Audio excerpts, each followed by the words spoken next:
How? Oh wait, yeah, we need to share the slides, or it's going to be a discussion, just like a pure I got the slides. improv. Okay. Here we Um, go. yeah, Is the screen sharing? Great. yes. Well, hello everyone. Welcome to the Trend Center Machine Learning Barbecue Hurricane Edition, where we're all online.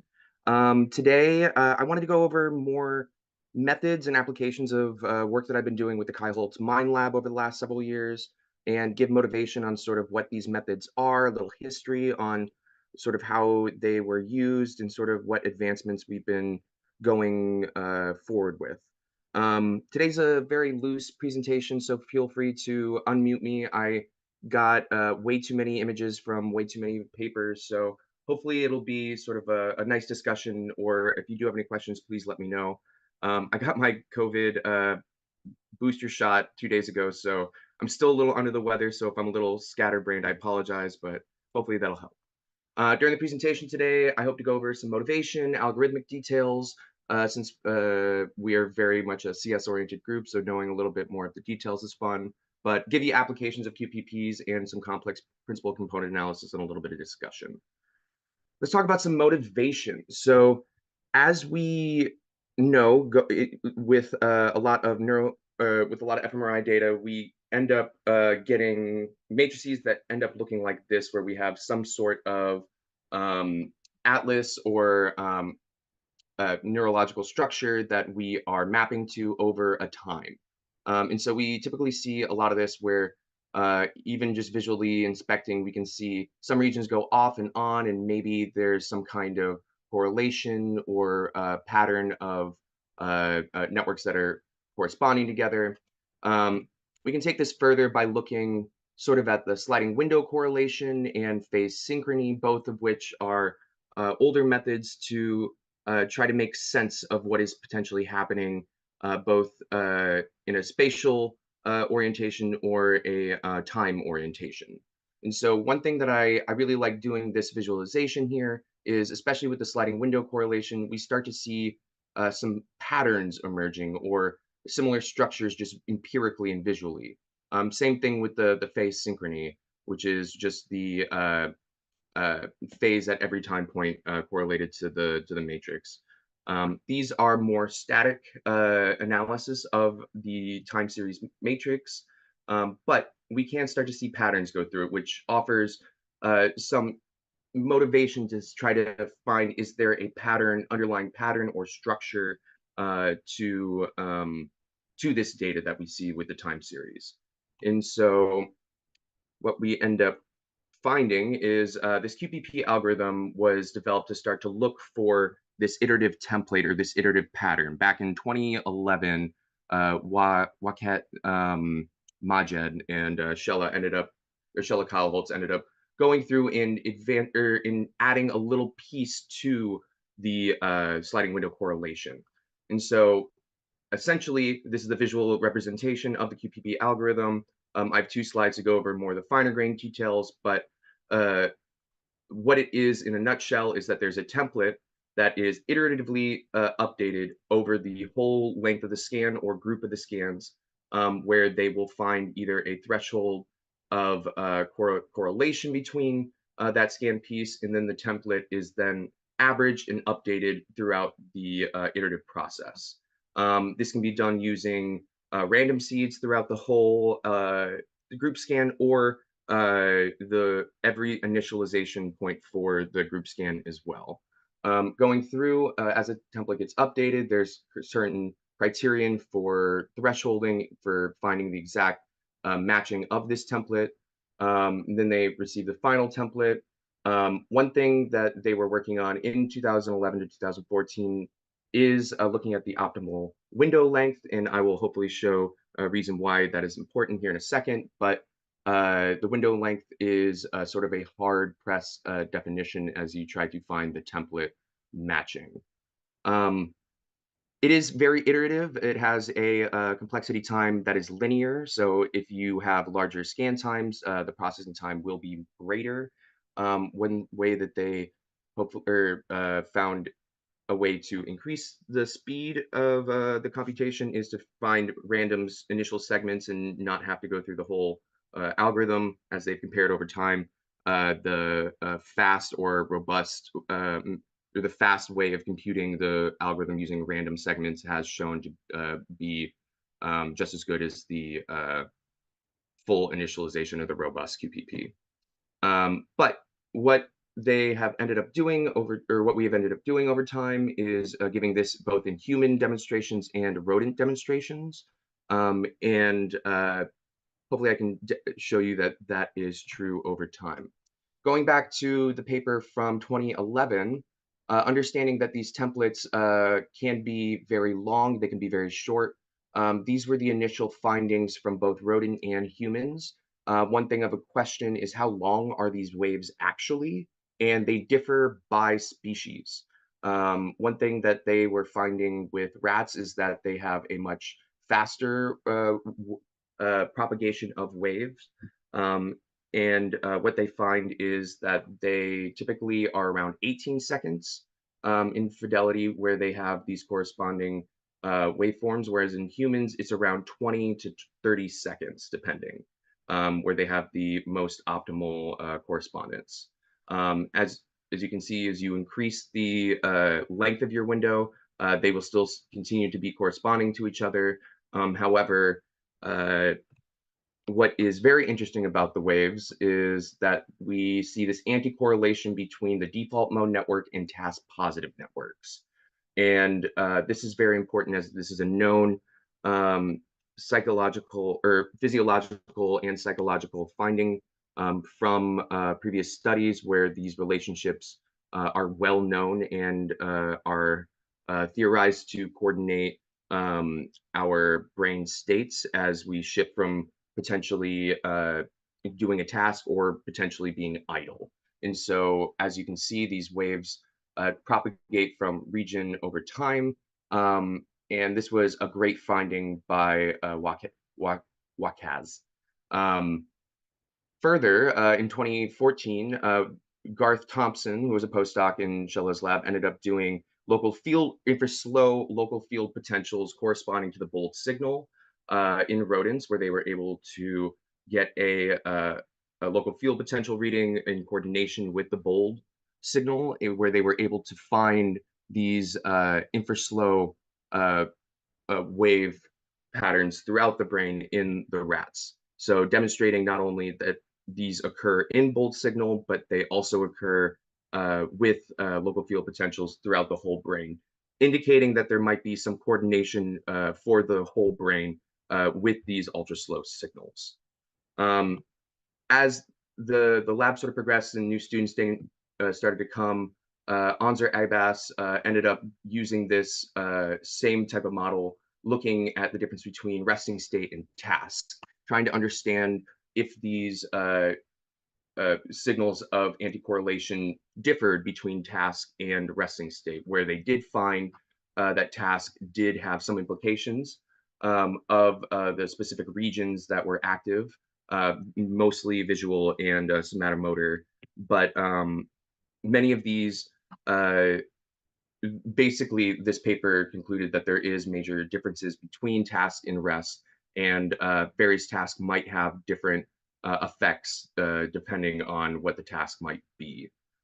Further, because this is an iterative method where we are extracting the QPP patterns from the original signal itself, it begs the question, is it actually picking up the global signal or any kind of respiratory signal, or what are these actual signals that we're picking up from the brain actually doing? And so Banaz Yousafzai in 2018 and 2021 or 2020, I can't remember the year, but she ended up going through and finding the correlation between the global signal and many of these patterns. We have a high fidelity when global signal is not removed from the original scan and pre-processing, that the first QPP picks it up almost in its entirety, 0.999% fidelity. But with this, that is saying that there is some that these waves do propagate and explain away a majority of the variance that we see within the signal itself. And so typically when we do global signal regression or QPP regression, we typically only go 3 levels down, if not only looking at the first 2 waves in itself. And so those are the major findings from her, understanding that the global signal is one of these widespread waves, and that the first QPP does explain a majority of this functional connectivity coordination. Great. As we look to differences, what can we apply these QPPs to? And so Michael Belloy and Abbas or Anzer Abbas ended up doing comparisons against neurological diseases or known sort of groups that we can test against. And so Anzer in 2019 ended up doing an ADHD comparison between humans, where they were able to find the default mode network in the most anticorrelated regions to define the task positive. They were able to compare between the 2 groups using the differences between the magnitude of the QPPs, showing that there is a significant difference between people with ADHD in control, giving us a more lower hanging fruit for a biomarker of ADHD. Since this is a global signal throughout the whole brain, we think that there is some coordination deficit happening within this disease, and QPPs might be a great way to sort of differentiate that. Further, we have Michael Belloy in 2018 looking at diseased mice, specifically with Alzheimer's, and we're using the template from the healthy control in using that to see how they differed with the diseased rodents. What they were able to find is that there is a decrease in visual and somatosensory modes, as well as task positive coordination, specifically with the dorsal attention being very much implicated as an area that this disease does affect. But what this is telling us is these are great biomarkers, especially at a higher level of finding at least differences between controls and disease groups. Great.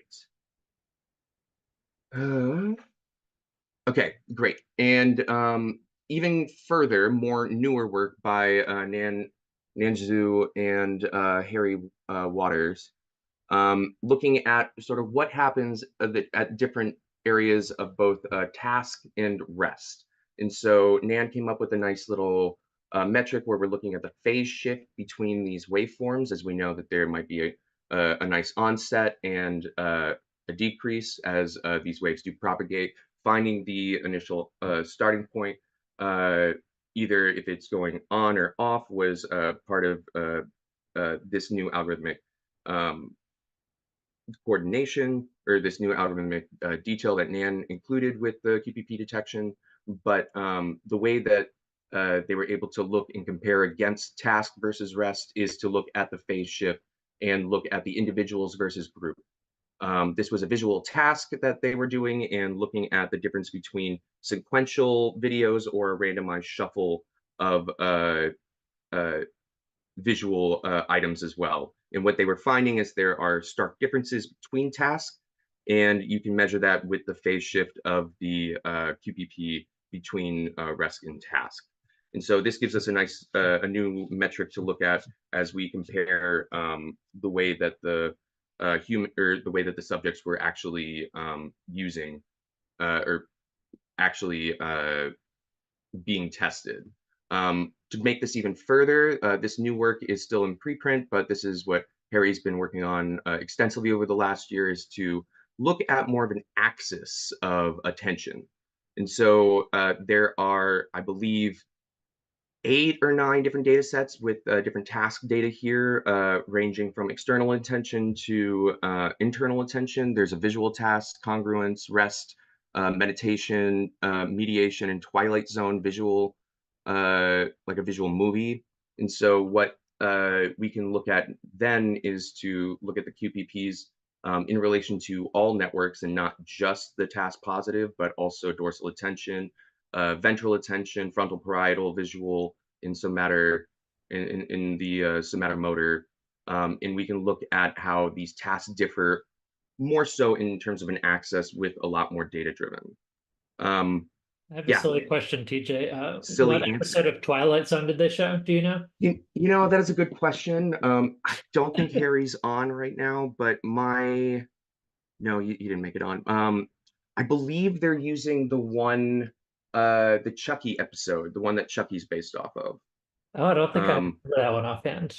yeah, it's the one where a doll comes to life and only one person can see it. So it's supposed to evoke fear and suspense and like a whole litany of things. Very cool.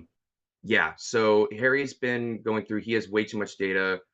He's been cut off of trying to collaborate with new people. But what we've been finding is that there are implications for different networks, really depending. The dorsal attention has the most interesting, at least, anti-correlation change between the default mode network. And what we're finding is using correlation between the default node network and the other regions defined here is actually a good method of comparing for groups. And so this gives us both a way at looking at the template of the spatiotemporal patterns, looking at them over time with groups and comparatively against other data sets as well.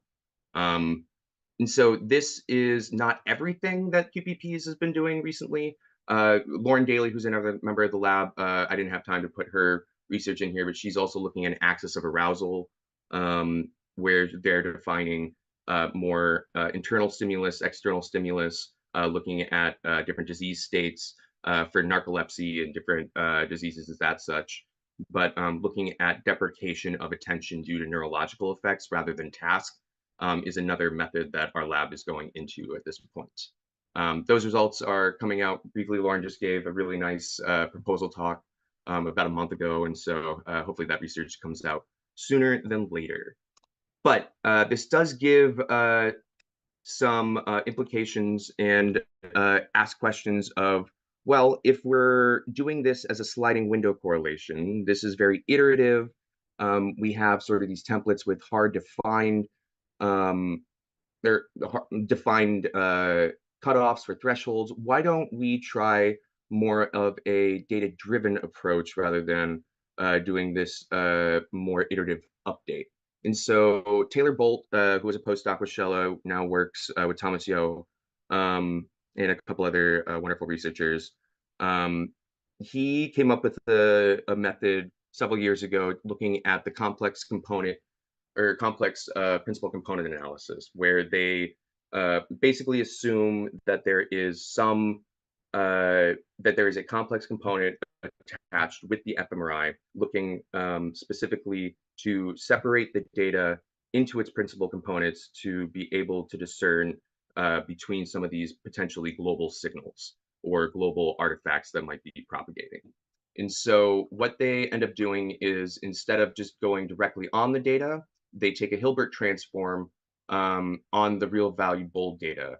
That way we can get both a real and an imaginary part to be able to better deal with the phase shift or the way that these waves do propagate if they're out of sync to better come up with these separations. But going through it, this is pretty standard PCA after doing the Hilbert transform. We got to interpret it. We have amplitude, we have phase, there's phase delay maps. We can retain different end components, but yes. Now I have more of a real question, and since Ashkan's not here, I'll play the signal processing advocate for him. You got it. So the standard SWPC acts as it's a low pass filter, essentially, right? And I imagine the previous method is subject to that, and this would be as well, I guess. Even if you add a complex component, somehow capture phase. I'm a little bit unclear about that, but wouldn't you still be filtering the data by using correlation as your connectivity measure without doing any modulation of the frequency band, which is what Ashkan does in his work. Correct.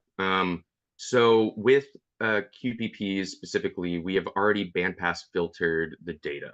So this is already within the infraslow range, which was just a pre-processing step. Here, we don't need to do that as much. And Taylor does in his paper show the way that the phase lag, or the using the Hilbert transform with the principal component analysis does account for the phase shift. But yes, it does. I see where it's coming, or see where you're coming from.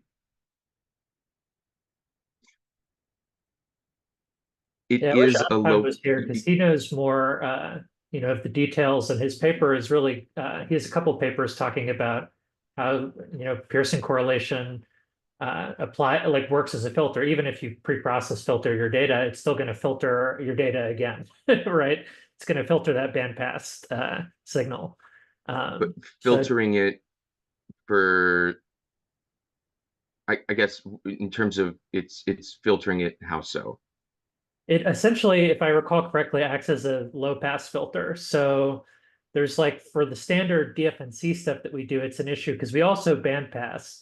Yeah, but we're also, yeah, I and guess then we don't need the higher, if it is still bandpass filtering or doing some kind of filtering, the higher frequencies that we're usually seeing in bold signal are going to be respiratory, they're going to be cardiac pulsation, they're going to be sort of breathing even. And so that's not necessarily potentially it depends on what range you're looking at. But yeah, I wish Ashkan was here. Well, yeah, because there's going to be certain bands that have different implications. It's the windowing that you do with standard SWPC that becomes an issue. And I missed in this method if there's any windowing that happens.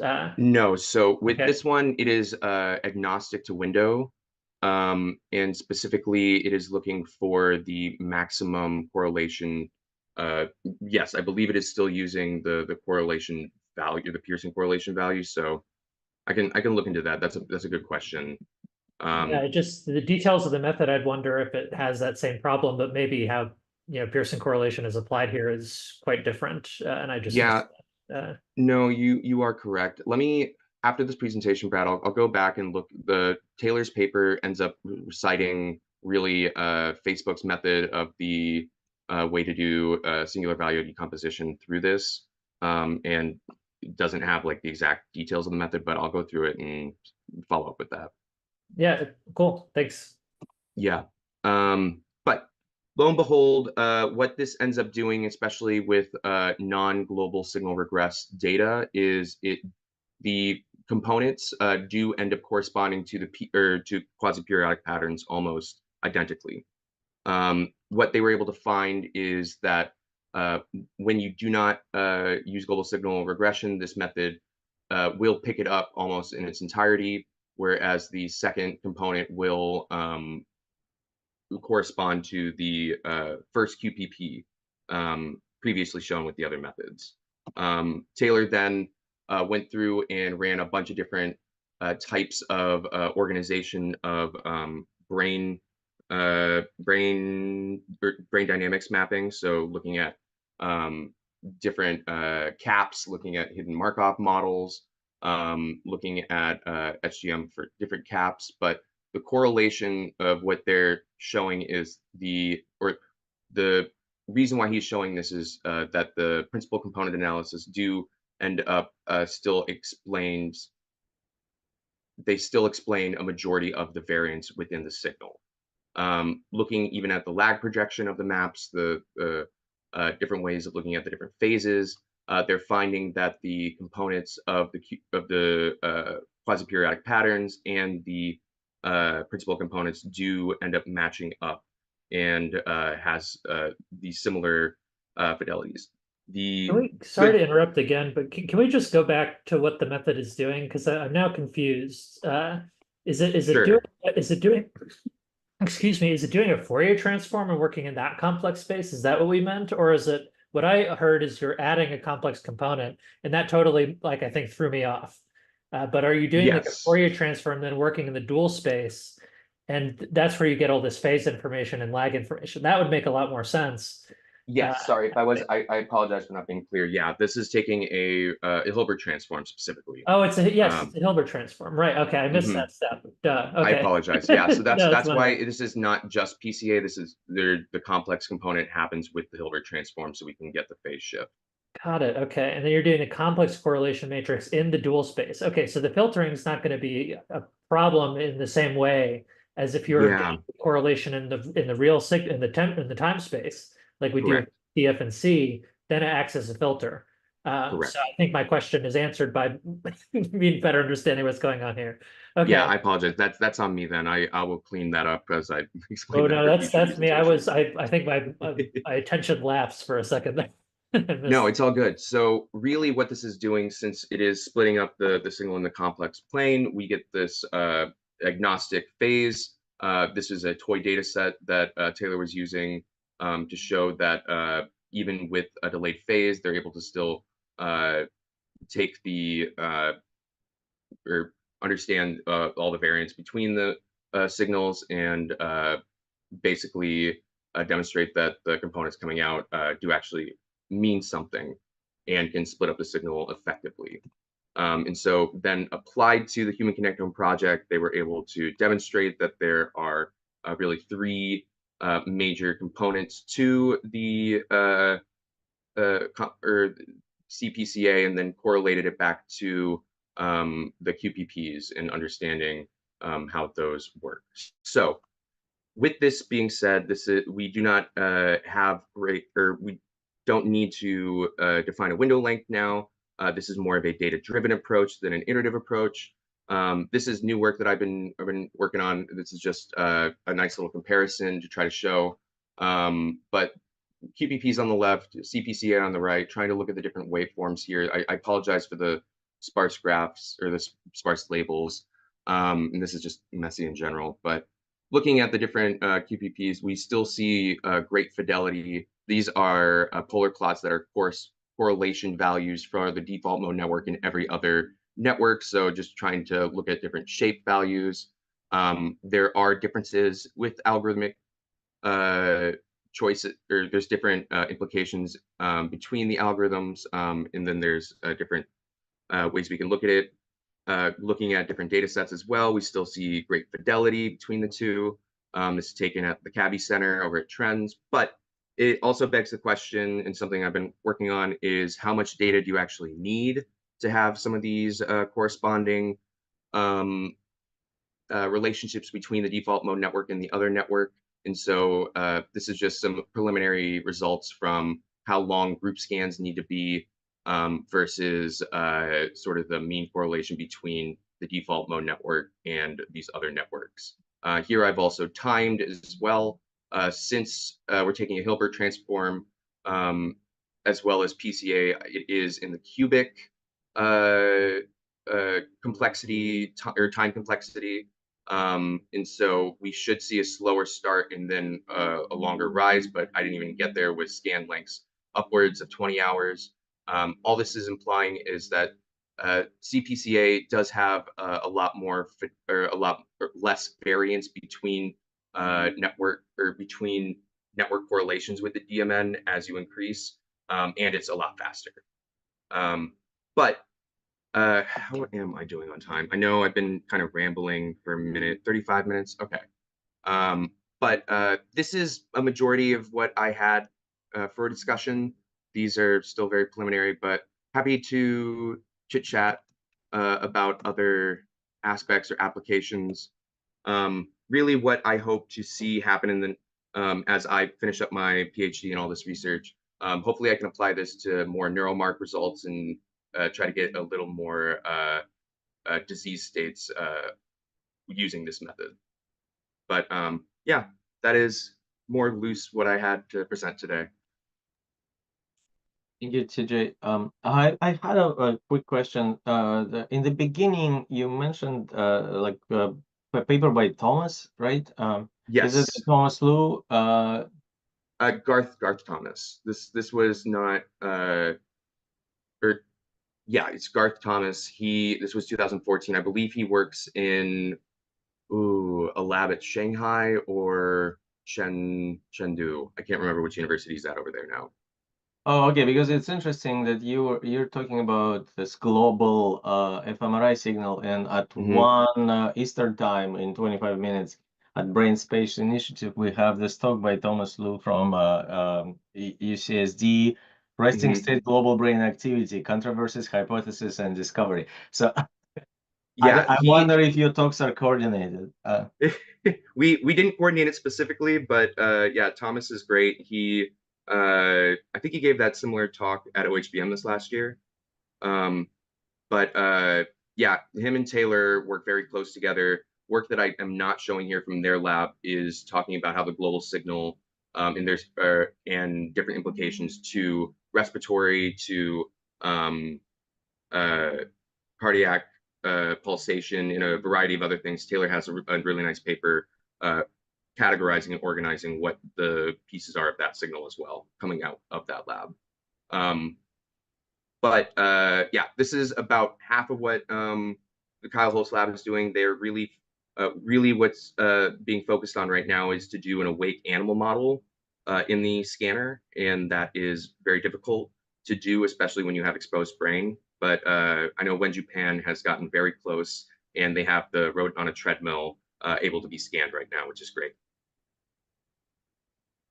That's interesting. By the way, we have 13 people here, so you don't have to raise your hand. Just pretend we're in the same room. I think it will work out if you want to talk. Just unmute yourself and I'll ask a question that I've gotten asked before when I've talked to people about anything dynamic in fMRI.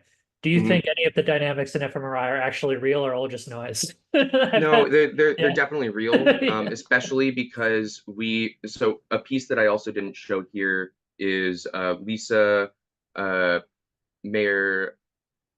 Shoot, I'm blanking on names right now, but Lisa's work is specifically looking at coordination of pupil diameter along with local field potentials and the Bold signal.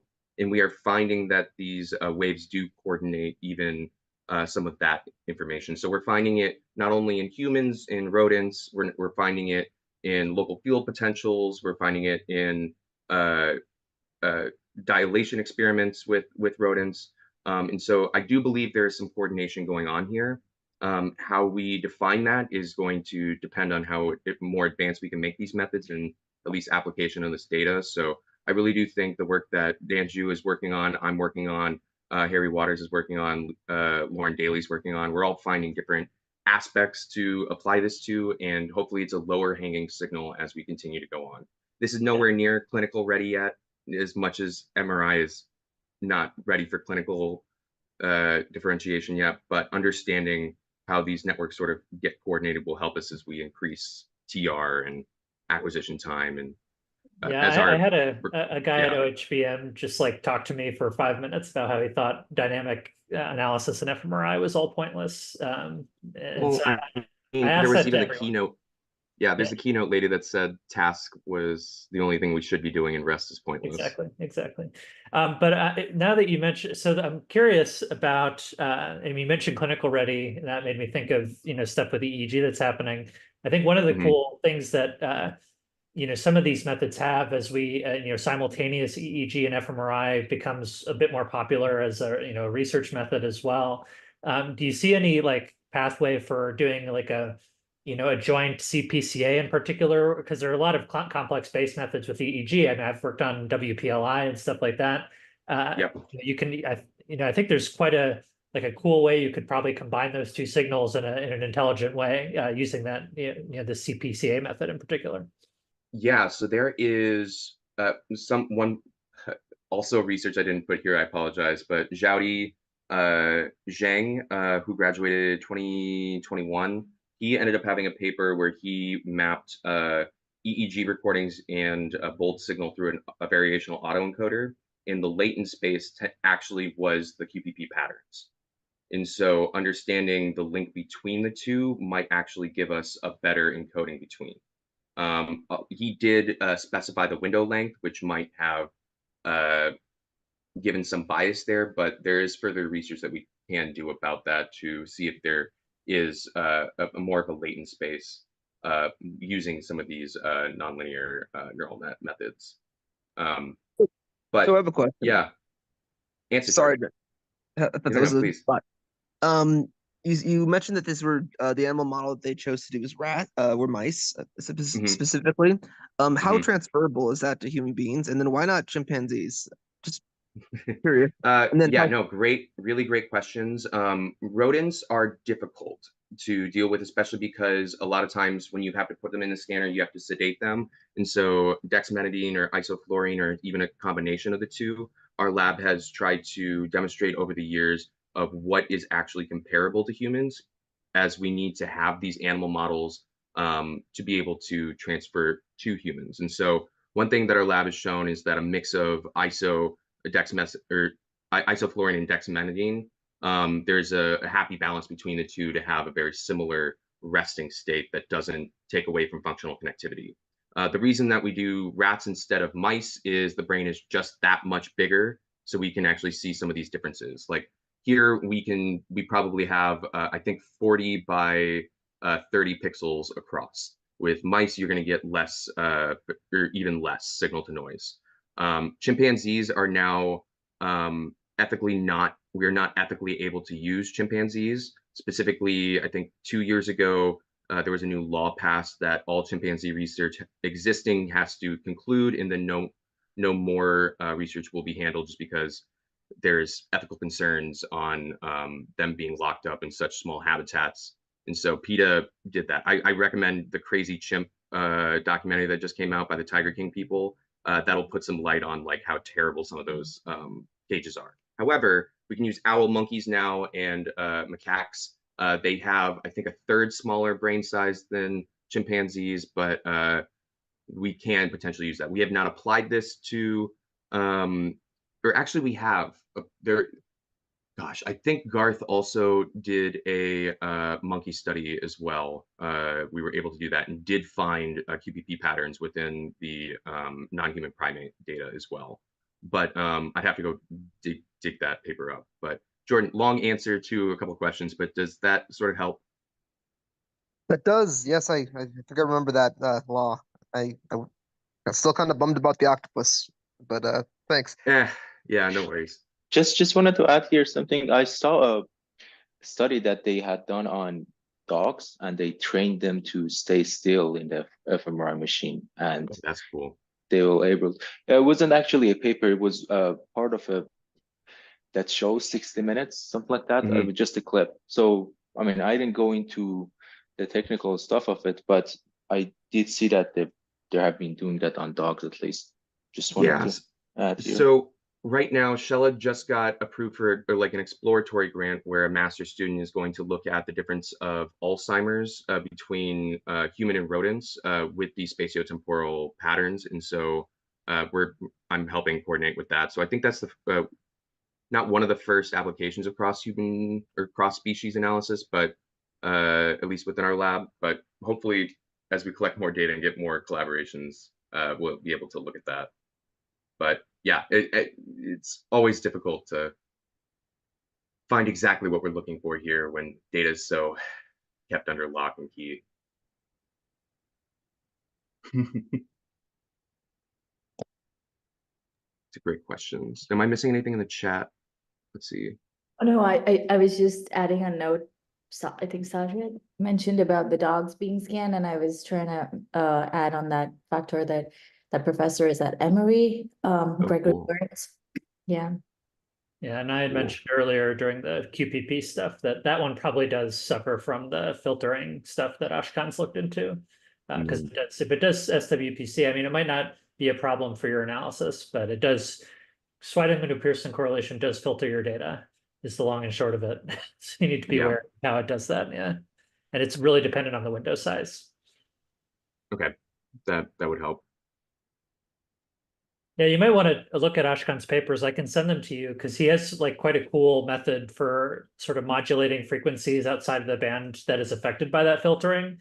And you can end up getting a much wider range of signal through a SWPC style analysis. Yeah, so I think it's quite cool, the stuff that he's working on. Yeah, go and send those over to me, Brad. That'd be great. But yeah, I would say the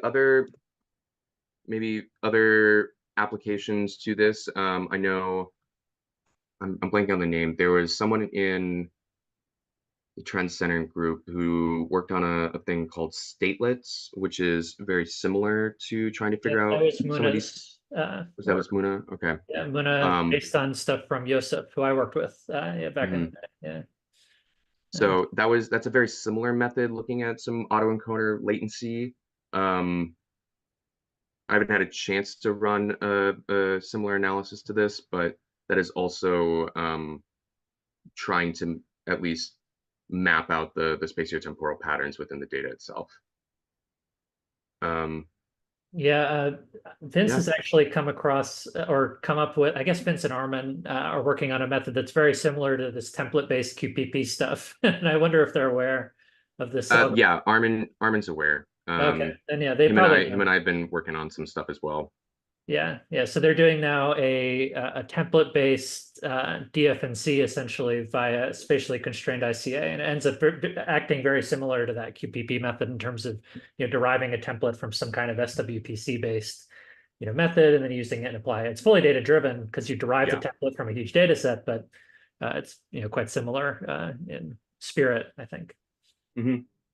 Yeah, so these large global propagating patterns do exist, and just trying to model it is going to be at least the conundrum that we'll have to figure out, as their recording devices are still pretty bad.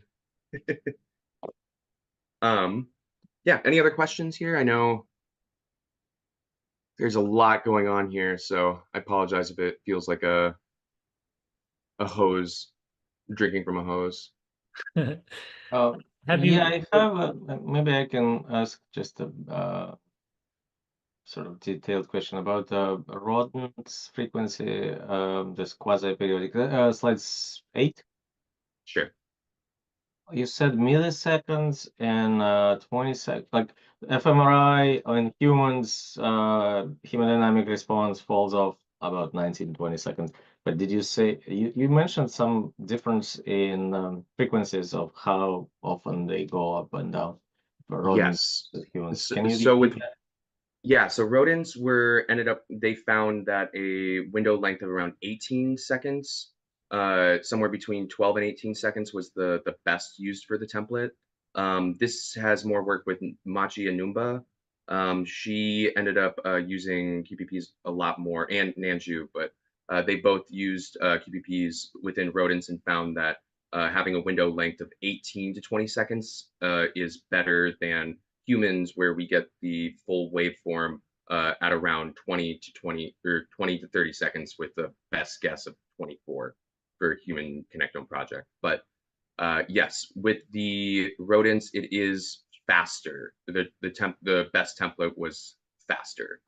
And so we assume that with the smaller brains that there's going to be faster coordination between the networks. That's the explanation. How that can be tested maybe on a better gradient is, I probably should go look up the non-human primate paper, because I bet you there's a different window length for the template there too. What has not been fully confirmed or tested with is the window length with the complex principal component, or the cPCA. It's still around 30 seconds is the best, and we see the waveform start to repeat itself at around 25-ish seconds. So on average. You call this global, meaning just that components or networks in different parts of the brain synchronize or interact. That's why you call it global. It's not like the word global. So they are interacting. Do I have a better example here? Yeah, maybe here. So as we sort of go through, these would be the different components throughout the brain, and there is activity happening throughout, but it's a coordination of these signals over time throughout the brain. So that's why we're saying that it's more global.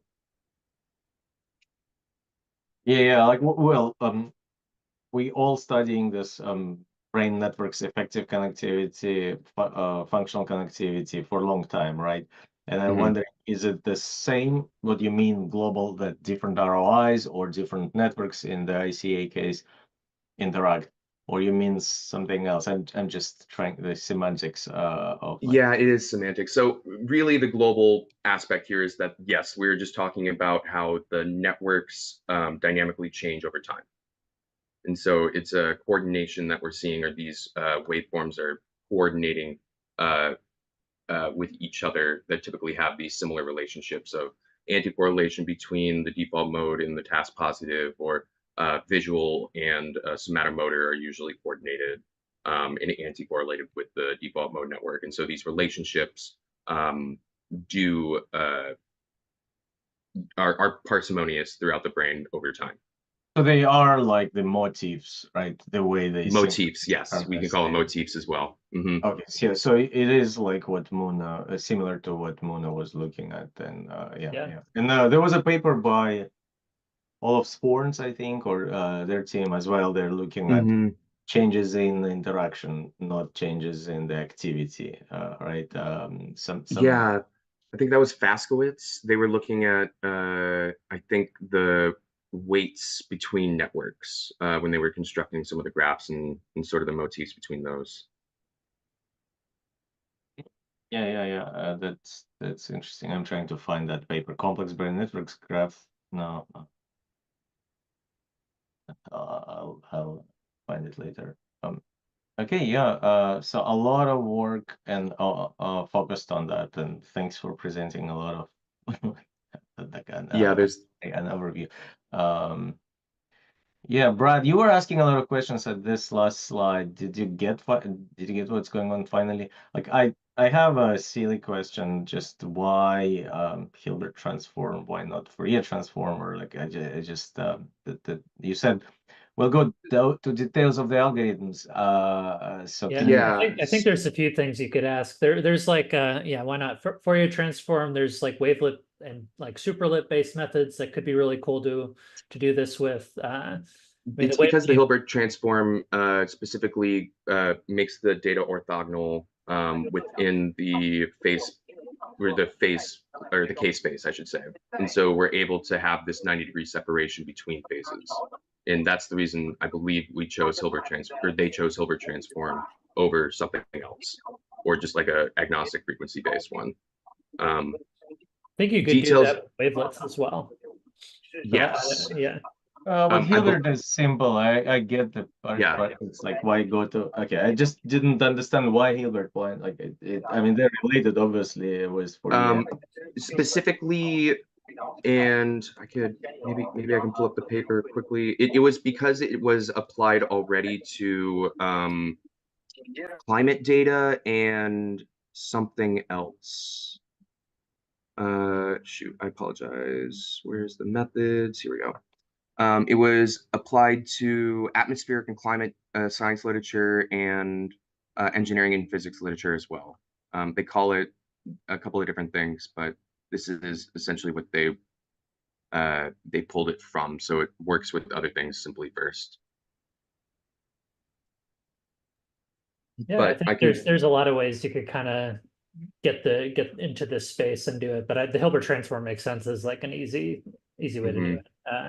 I had another question, but have you looked into some of these other methods? So again, you see them more for EEG, but methods that do this nonlinear connectivity, quote unquote, often using information theory based stuff. So in EEG, there's WSMI, I think is what it's called, symbolic mutual information. And there's so the problem with fMRI typically is the temporal resolution is too low to get a lot of these metrics more reliable. But as we get higher resolution signals and higher Tesla coils, it's becoming more and more viable. And with weird sequences like EPTI as well, it becomes more viable. And then there are approaches that claim to get around it using copulas and other weird mathematical tricks that I don't 100% believe that they get around the sampling problem. Well, I don't believe they get around the sampling problem, but I think it's a cool approach. But have you looked into any of that nonlinear connectivity at all? Not quite yet. I believe Amrit was starting to look into some of that. But it's been a minute since I've checked in with him. He's still over in Germany, and I don't think yeah, I don't think he's working quite for the hospital anymore, but it's been a minute since I've checked in with Yeah, him. if you're interested in talking about it, I worked on it since UNM days, and we ran into the sampling problem. I dropped it. It got co-opted by a different student who ignored that problem. And then, there's like I have a whole sort of history with nonlinear connectivity, but I think it's really interesting and becoming more viable as we come up with new clever methods and higher resolution signals in particular. Yeah, no, I'm super in. Brad, let's get a meeting on the books next week, and I'd love to talk to you. I'm around. Yeah, let's do it. Sweet. Okay, thank you, TJ. Thank you everyone for listening. We have another talk. I posted the link in Zoom chat here if you want to connect. Brain Space Initiative in 3 minutes now. See you later. Bye-bye. Thanks, everyone.